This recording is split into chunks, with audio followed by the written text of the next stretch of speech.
कधी मुस्लिम बांधवांना ईदला मशिदीबाहेर माझा झगाग असं गाणं लावून दारू पिऊन नाचताना बघितलंय का?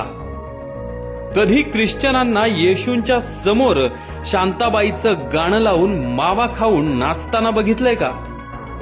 कधी जैन लोकांना त्यांच्या मिरवणुकीत आला बाबूराव गाणं लावून नाचताना बघितलंय का?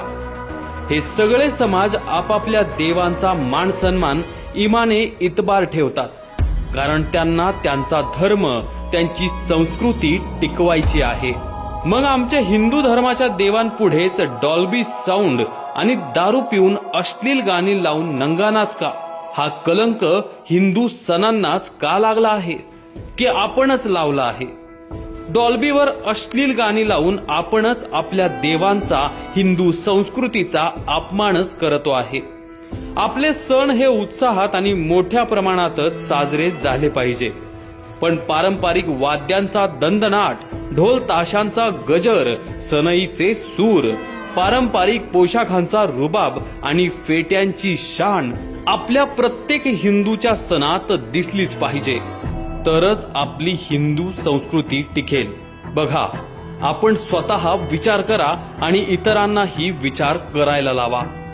पप्पी दे पारूला, आवाज वाढव डीजे तुझ्या आईची, चिमणी उडाली भुर्र, पोरी जरा जपून दांडा धर, झिंग झिंग झिंगाट, शांताबाई शांताबाई अशी गाणी कधी मशिदींच्या भोंग्यावर, ख्रिस्ती, जैन, बौद्ध, सीख, पारशी यांच्या धार्मिक स्थानांवर अथवा उत्सवांमध्ये वाजवलेली ऐकली आहेत का कधी? तेही सिनेमे बघतात ना, पण स्वतःच्या धार्मिक कार्यक्रमात, मिरवणुकीत असली फालतुगिरी ते करत नाहीत. आता गोकुळ अष्टमी, गौरी गणपती, नवरात्र या सणांना मिरवणुकीत वरील गाणी वाजवून आपल्या संस्कृतीचा अपमान करू देऊ नका.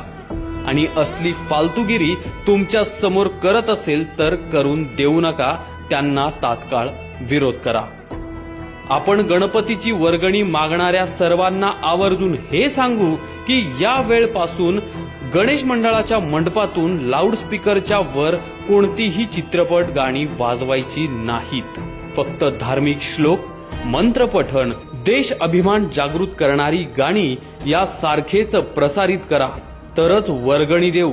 आणि तरी तिथे जर सिनेमातली घाणेरडी गाणी लागली तर त्याचा आपण विरोध करू. आपण गणेश विसर्जन मिरवणुकीत पण सर्वच मंडळाने हा नियम पाळला पाहिजे. मराठी गाणी सुद्धा चालतील, परंतु कशी?